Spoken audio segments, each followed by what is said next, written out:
Um, this is a video for the 11.2 Part 1 notes. I'm going to go through it pretty quickly. Remember that you can pause the video at any point to catch up with me while you're writing. I'm not going to do the vocabulary part with you. I reminded you guys, I've been talking to you guys about the textbooks at the front of the room on the bookshelf, so use those. I don't think they're exactly like they are in the notes, but if you're not sure, you can use a glossary and go back and look through the textbook, those sections in the textbook, and you probably, I think you should be able to get a good definition. So these are the vocab words you're going to use the textbooks for. So this section is all about finding a place to live. Mostly we're talking about how much money can you afford to spend, and if you're, mostly this section is renting or leasing an apartment or a house. There is an agreed upon rule generally that you should spend somewhere between 25% and 30% of your gross income for rent. And since we spend, we pay rent or lease payments monthly, and we really are looking at our gross monthly income. So if we're going to use this rule, somewhere between 25 and 30%, this interval, we're going to find the range recommended for the monthly housing budget in each section.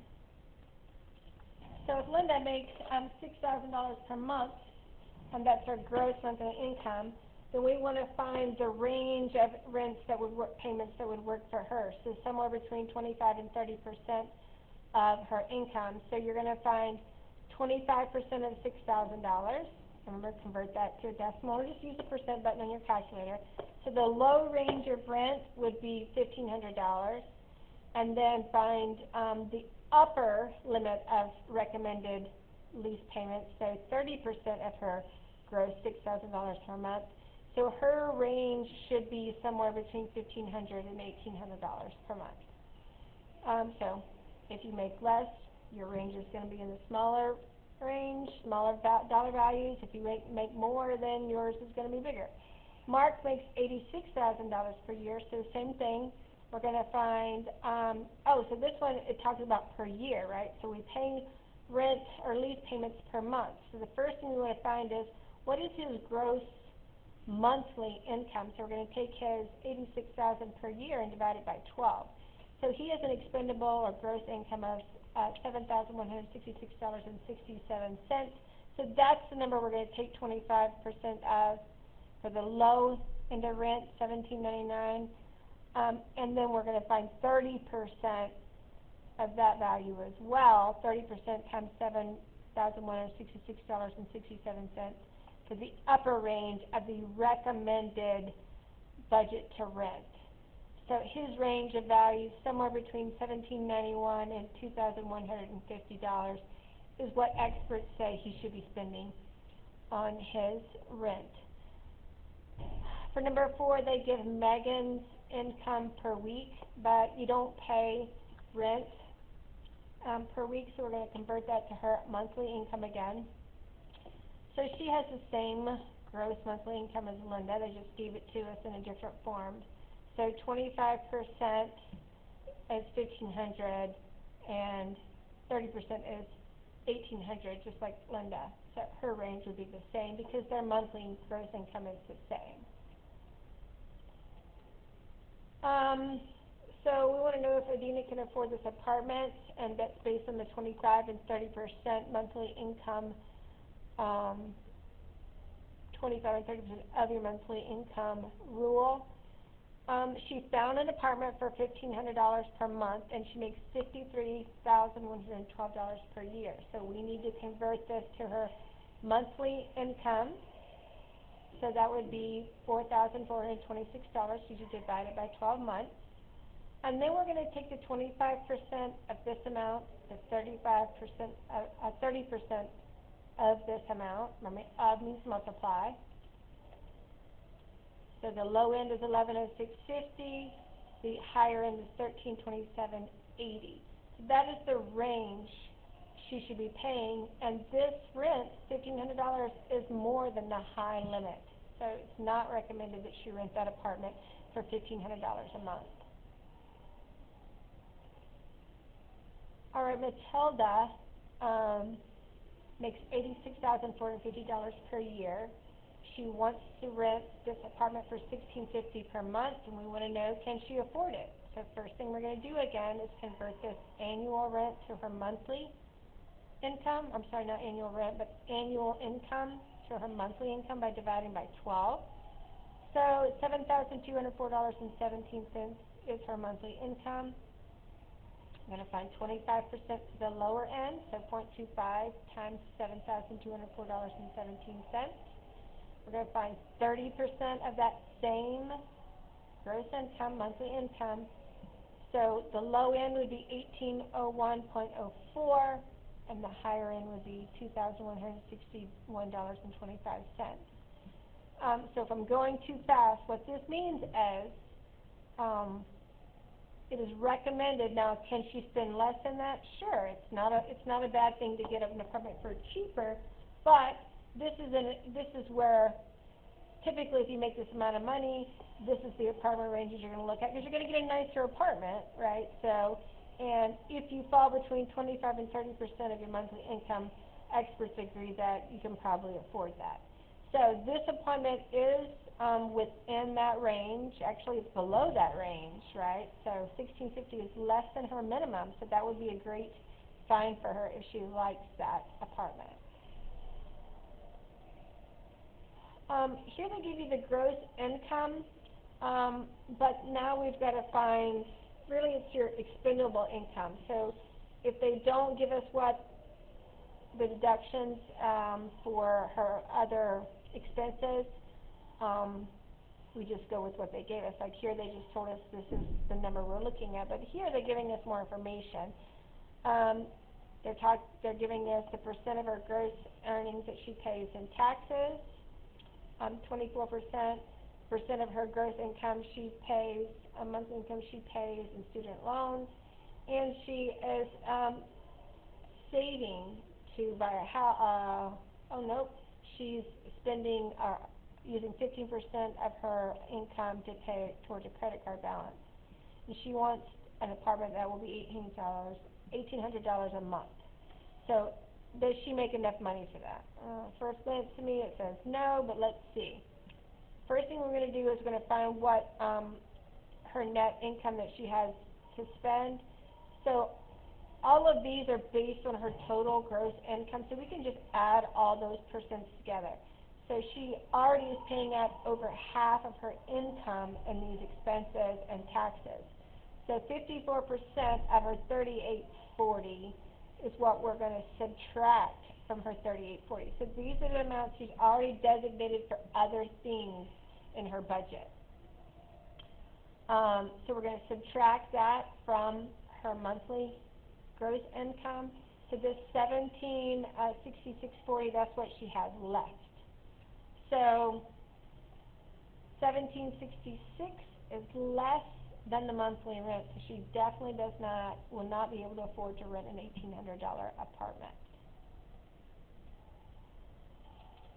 This one's very similar again. They give us Brian's gross income, and they give us the percent that he pays on taxes, and percent of his income that he puts towards paying off his credit card debt. He's also giving his parents 8% of his monthly income to pay off a car that they helped him finance. So he wants to know, does he make enough money to pay $1,300 for an apartment each month? So we're going to find out if Brian has enough money left to pay $1,300 for his rent each month. So his deductions are 40%, the 22% plus 10% plus 8% of his income. So the amount that we're going to deduct from his $2,950 gross is $1,180. So once we subtract that from his gross income, he has $1,770 left. So that is enough to pay for that apartment, but if you look at the rule, for his monthly expenses. It's between 25% and 30%. He really should not be spending $1,300 a month, even though technically he has enough money left. He really should not be paying $1,300 a month. That's only going to leave him $470 for the rest of the month for all his other expenses. So it's not a good move for Brian. This is a very similar problem, but now they're giving us Abe's income by giving us his hourly wage and telling us how many hours he works. Once again, they're giving us the deductions from his gross pay that we need to use to see if he can afford an apartment that costs $1,500 per month to rent. So can he afford to make these payments? So that means he can make the payments and have enough money to live with his other expenses, right? So the first thing we're going to do is find out his gross monthly income by taking his hourly wage, multiplying it by the number of hours he works per week, and then we want to convert it to his monthly income, so that's why we multiply it by 4, because there's 4 weeks in a month. So $2,738 is his gross monthly income. So we're going to find that 25% to 30% range by multiplying by 0.25 by his gross income. The lower end of his range is $684.50. The upper range that's recommended for Abe is $821.40. So he really should not rent that apartment for $1,500 per month. It does not fall in his recommended interval. Another very similar one. Remember, I'm going fast because there's no one here to ask me questions. You can pause this, read the whole problem yourself. Pause, and you'll have time to write before I start talking about the next step. If Rex makes $12.50 an hour and works 35 hours a week, will he be able to afford an apartment that costs $1,600 per month? So everything is based per month, so we've got to convert his income to months. So $12.50 per hour times 35 hours, that's what he makes in 1 week. But we need a monthly income, so we multiply it by 4. So the gross monthly income is $1,750. Now, is it recommended for him to rent this apartment? Well, so now we're going to find the interval, that range of rent prices that he should be able to afford. So 25% of $1,750 is only $437.50. 30% of that amount is $525. So his range that he should be spending on rent is way lower than the $1,600. It's way above that upper end of his interval. I think Rex needs to get a roommate, and then maybe he can afford to live in a little nicer place. All right, sometimes you have signing costs. Well, you always have a signing cost for a lease or extra costs up front. These particular problems also talk about a broker charge. I've never paid a broker charge, but I know that some apartments would require that. Maria is renting an apartment that will cost $1,595 per month. She's required to pay a $200 application fee and a $25 credit report fee. FYI, these are things she has to pay if she wants to live in this apartment. And they may look at her application, they may look at her credit report and go, no, we are not going to allow you to rent this apartment from us because they don't think she's a good credit risk. But if, so that is part of the first. And if they rent it to her, then she's got to put down what they call it put down. They've got to pay the apartment owner or management company the security deposit, and that means in case you move out and they want to be able to recoup some of the money that you were supposed to pay for a whole year.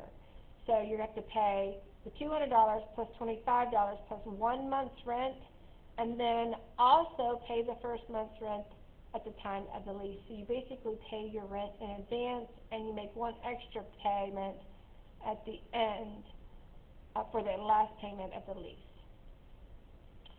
So, and on top of these payments, she has used a broker to find this apartment, and she has to pay that broker 10% of the rent the total rent that she would pay in 1 year. So the question is, how much is she expected to pay upfront in order to rent this apartment? So a $1,595 apartment, she doesn't just get to walk up and say, here's my $1,595.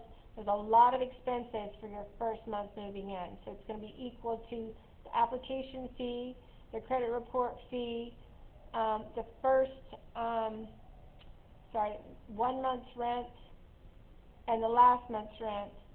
So the total that Maria wants to pay up front would be $3,415.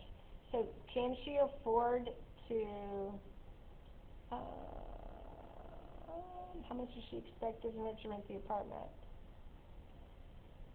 Oh, we haven't even, this is just the application fee, the credit report, the security deposit, and last month's rent.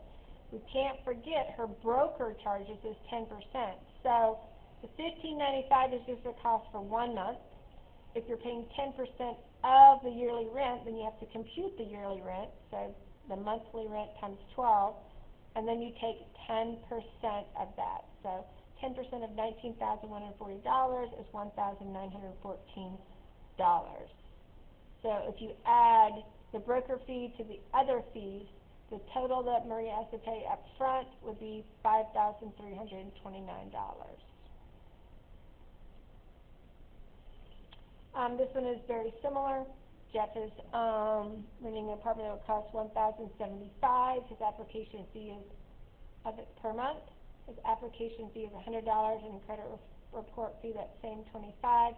His broker, his security deposit requires 2 months' rent, and he must also pay the last month's rent upon signing a lease.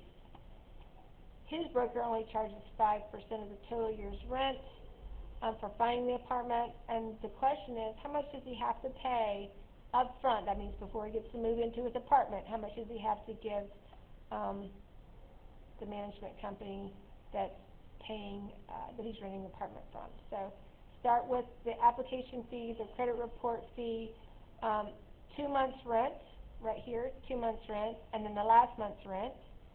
And so that is $3,350. The broker fee is 5% of the total year's rent. So we're going to find the total year's rent by taking the monthly rent times 12. So that's what he'd pay for 1 year. Take 5% of that, 0.05. So that's the broker fee. If you add the broker fee and his other upfront costs, he has to pay a total of $3,995 before he gets to move in his apartment. And last one, they give you the details about leasing this apartment in a little different format here. Application fee is 2% of 1 month's rent. It's only a $10 application fee. The security deposit is 1 month's rent and last month's rent, and there is a 12% broker's fee up front. So the apartment has a monthly rent of $1,300. Oh, this is not he, but Rachel. So 2% of 1 month's rent, instead of a flat fee, unlike some of the others, it's 2% of the $1,300. So 2%, 0.02 times $1,300. The credit application fee is $10. The security deposit is 1 month's rent. You also have to pay, Rachel also has to pay the last month's rent. And then the broker's fee is 12% of 1 year's rent. So it's $1,300 times 12 times 12%. And you can do that all straight across on your calculator, and you'd see that up front for Rachel to rent this $1,300 per month apartment, she has to pay $4,508. That's quite a lot. All right, I'll see you when I get back.